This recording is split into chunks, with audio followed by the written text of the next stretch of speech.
Are you tired of getting schooled on the court every time you play NBA 2K25? Does it feel like you just can't keep up with these cheesy small guards? Don't worry, you're not alone.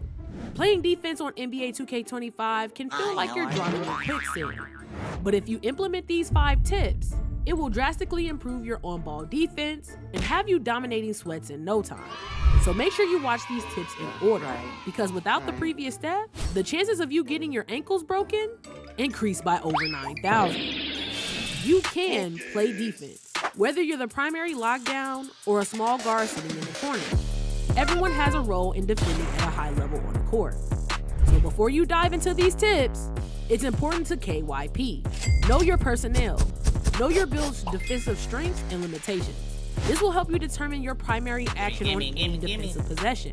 Then by implementing this first tip in every game, you'll build a strong foundation to become not only an elite defender, but a top tier 2K player. And that's reading the floor. Reading where your opponents are on the floor on offense or defense is essential to winning consistently in NBA 2K. But what does that actually mean? What do you mean? To put it simply, see where your opponents are on the floor and use that information to plan your next move. But to be honest, I know most of y'all have zero IQ when it comes to NBA 2K.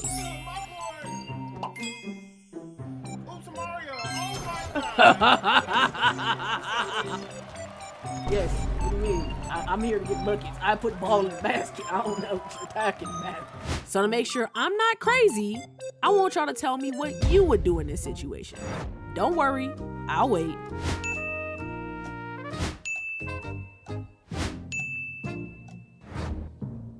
Now, I definitely had options because nobody is playing good defense on this play. I could shoot the ball because the guard runs past me, but instead, I choose to pass to my corner because Buddy, for some reason, is trying to cover the paint. Defensively, there's no logical reason for him to drop. And now because he's done so, he's given up a wide open 3. But reading the floor as an on-ball defender goes beyond knowing who to guard. To become a legendary defender, you must read your opponent's offensive tendencies and use that information in the next 2 steps.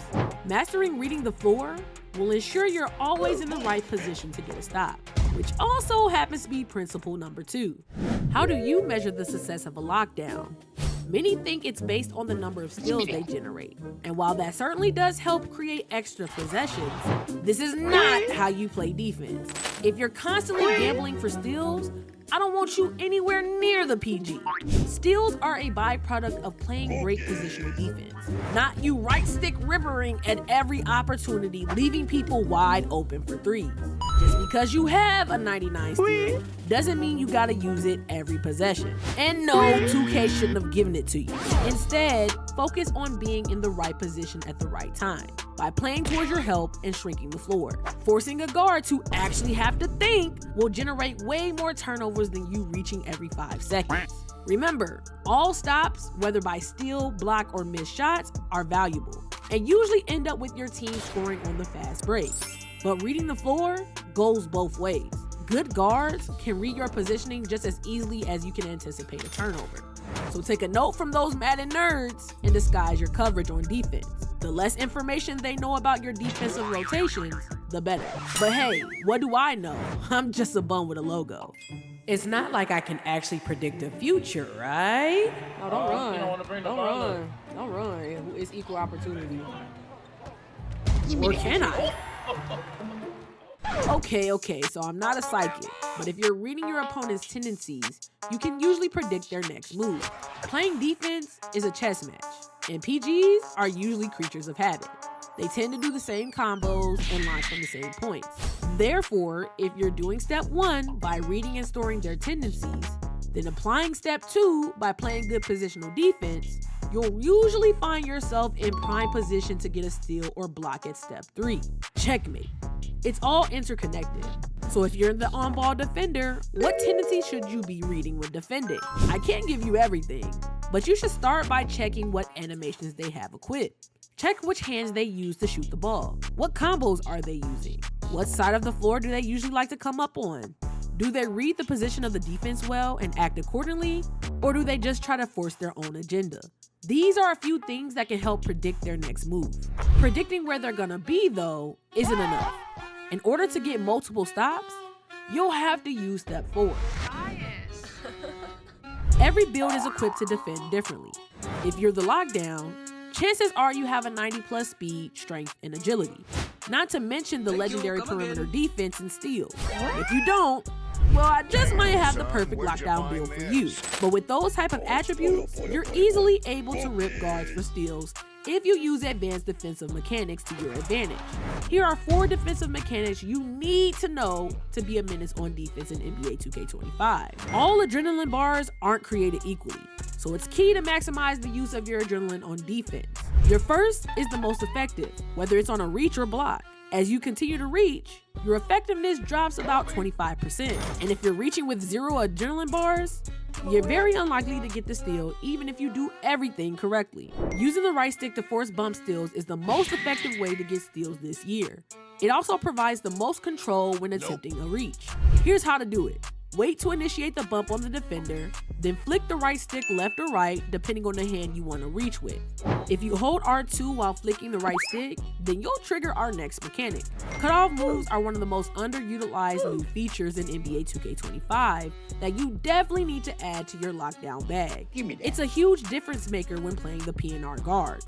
They're extremely effective in covering ground quickly, but can throw you out the play if your prediction skills are subpar. As mentioned, they're triggered by holding L2 and R2, then flicking the right stick left or right, depending on what you want to cut off. You can also use them to quickly get through screens so the guard has no room to breathe. But if you find yourself getting hit hard by the screen, use the last advanced mechanic. L2 intense defense is often misused in the casual space. If you feel like you're stuck in mud on defense, it's probably because you're using this feature at the wrong time. L2 defense is used to initiate bumps and reset your player's feet back towards the ball. It's best to use this feature when you come off the screen to reset your feet, or when you want to turn back to the ball handler. Holding it will limit your movement and allow small guards to blow right by you. These are just a few advanced mechanics the best defenders use to make guards' lives miserable. But everything we've done up to this point can all be erased if you don't implement this last step. Money on the line, and it's 5 seconds left on the shot clock. You know the guard's gonna pass it. You go for the steal and miss. They pass it back to your man, and it's game over. The GOAT Michael Jordan once said, "Talent wins games, but teamwork and intelligence wins championships." There's no question former pro U-Bots has the talent to make that play for game. But the question is, should he? Mastering situational basketball is key to being an elite defender. So let's determine the situation. There's about 5 seconds left in a tie game, and the series is tied for championship and money. U-Bots is on the hash lock with a 94 steal. The guard is Johnny Red, also another former pro and champion, who's known to be a lethal shooter. In this situation, getting the steal at best gives you an opportunity for a last second shot on the other end. Does going for that play outweigh the benefit of playing honest defense? Let's be honest, most of us aren't playing NBA 2K for money, but the same concept applies. Prioritize making the high IQ play for the team in any situation, rather than focusing on personal stats and glory. Implementing steps 1 through 4 doesn't mean a thing if you constantly put your team in a terrible position because of unnecessary gambles on defense. There's so much more to learn to become an elite NBA 2K player. So comment down below what you want to learn next.